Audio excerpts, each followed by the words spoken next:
Hello everyone, I'm here to showcase the browser-based human pose data collection studio I've created. This has all the three parts, that is capturing the run, replaying the run, and then labeling it accordingly. First, we have to select the exercise name. So if earlier run has been created, we can just select it from the drop down. And then we have to choose the MediaPipe model. It has three options: light, full, and heavy. For browser-based applications, as per my experience, full works quite good. Then we have to select the folder where we have to store the data. The data here will be in the form of JSONL files, where each line is the landmark points for each of the frame. And then we have to select the start camera. It will have a 10 seconds countdown, and then we'll start recording the frames accordingly.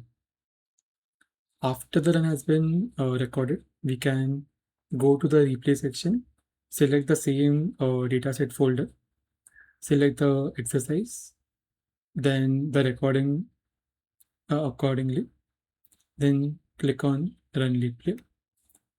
It will, using 3GS, we have created animation, a skeleton-based animation of the run. Here you can check the run, and if any issues are found in it, you can delete it over here. The next step is labeling the labeling for each of the subposes. So here we can see one issue, that if I have to label it, I have to label each of the frame over here. So this will be quite a hassle to do. This will have many frames. So for this, if we go to the labeling section, this solves the issue. We select the same folder, select the exercise on which we have to train, and then click on analyze exercise. So what it will do is, using clustering algorithms, it will create the cluster of those subposes. So in this case, it was hands down. I will label it according, uh, accordingly, and then hands up, and then click on export labels. What it will do is use the same label to all the 70 or 57 stable frames, and your hands down label to all the 206 stable frames. So this made the work quite easy, as we have to just add the label twice rather than for all the 1279 frames. It uses agglomerative and HTTP scan algorithm with various parameters. And based on your intuition, you can see the clusters that are created and use the results accordingly. Even if you use the results having more than two clusters over here, it would just mean that you have to label an additional cluster with the same label as this cluster 2 and 3, and then export the labels. So based on the intuition, it still is quite easier compared to labeling all the frames. How it works is, it can be easily explained using the advanced settings over here. So what is this? First, it does a feature extraction from the landmark points that we have.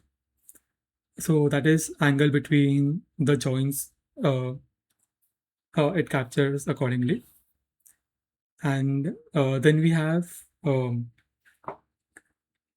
there are certain filter process also being done before it. First is the landmark confidence. So here we have mentioned 0.2. So only points above it are considered. Then we are also performing interpolation. So for example, I'm here doing hands up and hands down.